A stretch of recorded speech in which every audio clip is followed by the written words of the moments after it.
Welcome to famous SSLR. Virat Kohli test క్రికెట్కు retirement ప్రకటించారు. 14 ఏళ్ల ఈ జర్నీని ఎంతో ఆస్వాదించానని ఇన్స్టాలో తెలిపారు.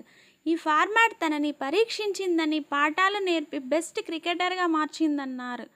తన కెరీర్ను చూసి గర్వపడుతున్నట్లు పేర్కొన్నారు. కెరీర్లో 123 మ్యాచ్లు ఆడి 9230 రన్స్ చేశారు. దీనిలో 30 సెంచరీలు, 31 హాఫ్ సెంచరీలు ఉన్నాయి. ఇప్పటికే టీ20ల నుండి తప్పుకున్న కింగ్ ఇకపై ఓడిఐల్లోనే కొనసాగుతారు. ఈ న్యూస్ విని ఆయన అభిమానులు ఒక్కసారిగా షాక్కు గురయ్యారు. ఇది తమకు హార్ట్ బ్రేకింగ్ న్యూస్ అని, ఓడిఐలకు రిటైర్మెంట్ ఇచ్చి టెస్టుల్లో కొనసాగించాల్సిందని పోస్టులు పెడుతున్నారు.